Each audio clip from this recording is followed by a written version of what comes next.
Forget everything you know about Middle Eastern stability. While Washington was sleeping, the rules of global warfare were rewritten in high-grade Chinese steel. The dragon has officially entered the theater, and he didn't come to talk. We are witnessing the birth of a technological fortress that makes the Pentagon's billion-dollar stealth programs look like museum relics. This isn't just a shipment, it's a decapitation strike against Western influence. Tonight, we expose the secret Silk routes and the high-tech digital dome that has effectively locked the US out of the Persian Gulf. The era of American dominance hasn't just ended, it's been liquidated, and the invoice is written in Mandarin. The myth of the peaceful rise didn't just die, it was executed in broad daylight. For decades, the Western establishment comforted itself with the delusion that China was a mere factory, a merchant nation too tethered to the US dollar to ever risk a hard military confrontation. That delusion has officially hit a wall of reality in the spring of 2026. The sight of Chinese Y-20 heavy transporters touching down at Iranian airbases isn't just a logistics operation. It's a strategic liquidation of the post-Cold War order. Beijing hasn't just crossed the Rubicon, they've paved it, built a bridge over it, and set up a radar station on the other side. Let's be brutally honest, Washington didn't just miss this. They were outplayed by a power that thinks in centuries, while DC thinks in news cycles. By flooding Tehran with top-tier military tech, Xi Jinping has executed a masterclass in strategic decoupling. This is the second front the Pentagon has feared for 50 years. Every Arleigh Burke-class destroyer that the US is forced to keep in the Persian Gulf to counter these new Chinese-engineered threats is one less ship available to protect the Taiwan Strait. It's a classic cold-blooded diversion. Beijing is effectively buying its freedom in the Pacific by turning the Middle East into a high-tech quagmire for the West. But how does a superpower move thousands of tons of restricted military hardware under the nose of the world's most advanced intelligence network? They didn't use secret tunnels, they used the system against itself. This is the multi-layered digital Silk Road. While Western analysts were looking for massive convoys, Beijing utilized a macroscopic ant colony tactic. They fragmented their shipments into thousands of small, deniable parts. First, look at the air bridge. We are seeing a constant stream of Y-20 transports flying a corridor through Central Asia, Tajikistan, Uzbekistan, Turkmenistan. These are territories where the US has zero visibility and zero leverage. They fly under the radar of civilian Air China flight numbers, often mimicking the transponder codes of routine commercial cargo. Inside those civilian containers aren't electronics for the consumer market. They are the high-speed processors for missile guidance systems and the core components of the digital dome. Then there is the Grey Fleet. Hundreds of container ships leaving Shanghai and Ningbo don't head for Iran. On paper, they are bound for Oman or the UAE. But halfway through the Indian Ocean, the AIS transponders go dark. The ships vanish, only to reappear 12 hours later at the docks of Bandar Abbas or Chabahar. By the time Western satellite imagery confirms the offloading, the hardware is already in a bunker deep in the Iranian interior. And let's not ignore the Iron Silk Road. Sealing containers with official Chinese customs stamps allows military components to traverse the One Belt, One Road rail networks across Eurasia. Under international transit treaties, these containers are rarely opened. Beijing is effectively using the global trade infrastructure they built to transport the very weapons that will dismantle the Western monopoly on force. The result? The American strategy of maximum pressure has been rendered obsolete. You cannot sanction a ghost, and you cannot blockade a superpower that controls the supply chains. The dragon has placed its pieces on the board, and for the first time in 80 years, the US is playing without a queen. This isn't just a shift in the balance of power, it's a total reboot of the game. If Block 1 was about the how, Block 2 is about the what. And the what is terrifying for every F-35 pilot currently stationed in the region. We've been fed a narrative for 30 years that Western air superiority is an absolute law of physics. China just proved it was merely a temporary lack of competition.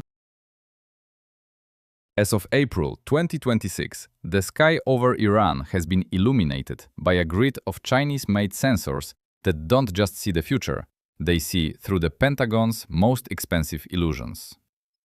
Let's talk about the YLC-8B and the SLC-7. These aren't your grandfather's radar dishes.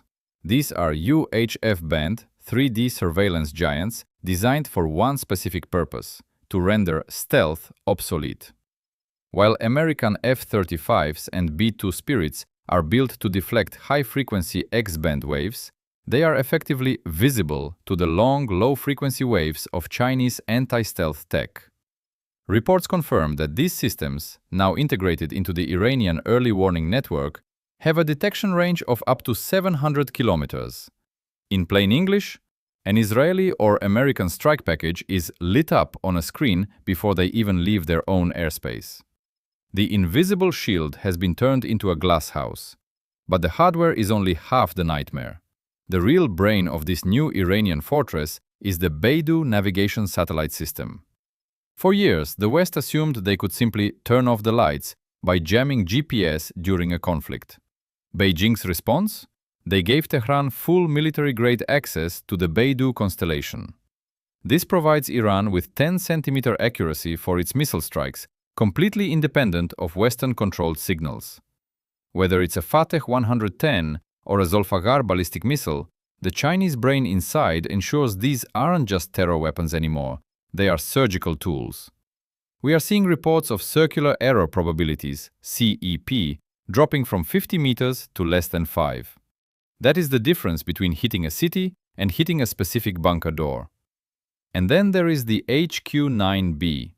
This is China's answer to the Patriot and the S-400, and it's now the backbone of the digital dome. Unlike older systems, the HQ-9B is built to handle swarm saturation. It's networked directly into Chinese spy satellites that are currently providing Iran with real-time targeting data on US carrier movements.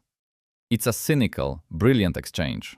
Iran gets the world's most advanced air defense, and Chinese engineers get terabytes of live-fire data on how Western jets maneuver under combat stress. The most galling part? The price tag. While the US spends billions on a single stealth airframe, China is mass-producing the antidote for a fraction of the cost. It's an asymmetric slaughter of the Western defense budget. Washington is trying to fight a 21st century war with 20th century economic math. They are realizing too late that in 2026, the winner isn't the one with the invisibly expensive jet, it's the one who can build the most all-seeing sensors. The digital dome isn't just a defensive line, it's a cage. And for the first time in history, the US Air Force is on the outside looking in. If you think Beijing is arming Tehran out of ideological solidarity, you are playing checkers while Xi Jinping is playing multidimensional chess. For the CCP, Iran isn't a partner, it's a high-stakes distraction, a sacrificial pawn designed to bleed the American military-industrial complex white before the real storm hits the Pacific. We are witnessing the implementation of the Second Front doctrine, and it is working with terrifying efficiency. The logic is cold, calculated, and mathematically sound. As of April 2026, the US has launched Operation Epic Fury, a massive aerial campaign against Iranian infrastructure. To sustain this, Washington is forced to burn through its most precious resources: Patriot interceptors, Tomahawk missiles, and carrier strike group deployments. Here is the reality the Pentagon is terrified to admit. For every $1 million missile fired at a $100,000 Chinese-made drone in the Middle East, the defensive envelope around Taiwan gets thinner. Beijing is effectively using Iran to empty the magazines of the US Navy. This is the ultimate strategic tit-for-tat.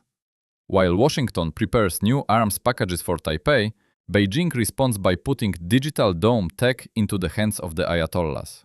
It's a message to the White House. If you arm our doorstep, we will set your backyard on fire.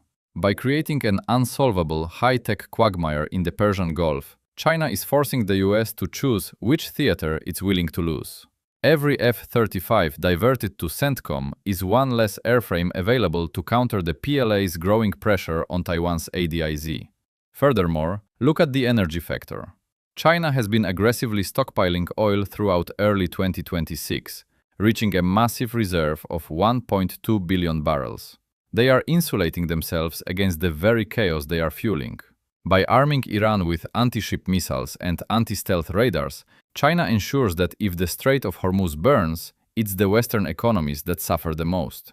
It's an insurance policy for their own industry. If the US tries to blockade China over Taiwan, Beijing has already given Iran the tools to shut down the global energy tap in retaliation. The most cynical aspect? The battlefield lab.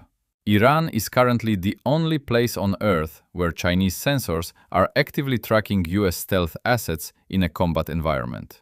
Beijing isn't just sending weapons, they are sending observers. Every time an Israeli or American jet attempts to bypass the new radar grid, the data is beamed back to PLA research centers in Chengdu and Shanghai. They are refining their intelligentization algorithms, using American pilots as unwilling test subjects for the AI-driven war of the future. The Dragon hasn't just entered the Middle East, he has turned it into a slaughterhouse for Western strategic focus. Washington is reacting to the fires in Tehran, while Beijing is quietly measuring the drapes in Taipei. The trap isn't being set, it's already been sprung. The invoice for the war in Iran is being paid in American blood, but the real profit will be collected in the South China Sea. We need to stop talking about the looming threat of a multipolar world. As of April 2026, that world isn't coming. It has arrived, and it is armed with Chinese sensors and Iranian resolve. The smoke over the Persian Gulf is the funeral pyre of the unipolar era. What we are witnessing is the official birth of a new military-technological bipolarity, where the rules-based order is no longer written in Washington, but negotiated under the shadow of anti-stealth radar arrays. The final verdict of the 2026 Iran war is clear. The Western monopoly on high-end warfare has suffered a total default. For 80 years, the US could project power anywhere on Earth, because it owned the kill chain, the satellites, the stealth, and the precision. Today, Beijing has duplicated that chain and handed the keys to Tehran. By providing the YLC-8B radars and the Beidou navigation backbone, China has effectively placed a no-fly zone over the entire Middle East. The message to the global South is loud and clear. The West can no longer forbid you from defending yourself. This is the ultimate strategic victory for Xi Jinping. Without losing a single Chinese soldier, he has forced the US into a state of strategic exhaustion. Washington is now trapped in a cycle of expensive, reactive warfare in the Middle East, while Beijing quietly completes its fortress in the Pacific. The digital Silk Road has proven that trade isn't just about moving goods, it's about moving the tools of revolution. China has turned globalization into a weapon, using the very infrastructure built by Western capital to dismantle Western hegemony. So, where do we go from here? We are entering an era of turbulent stability. The risk of a direct nuclear exchange between the giants remains low, but the world is fracturing into two incompatible technological camps. You are either inside the digital dome or you are under it. There is no more neutral ground. Every nation from Saudi Arabia to Turkey is now recalculating its loyalties, realizing that the American umbrella is riddled with holes. The Dragon has made its move. It has turned Iran into an unsinkable aircraft carrier at the crossroads of the world's energy supply. Now, the move belongs to the West. But as the engines of Chinese Y-20s continue to roar over the Silk Road, one thing is certain. The era of the single superpower didn't just fade away. It was liquidated, one shipment at a time. Now, I want to hear from you. We are looking at a world where stealth is a myth and sanctions are a joke. Is the Chinese digital dome in Iran a guarantee of peace through fear, or is it the spark for a global fire that no one can put out? Write your thoughts in the comments. This is the most important conversation of 2026.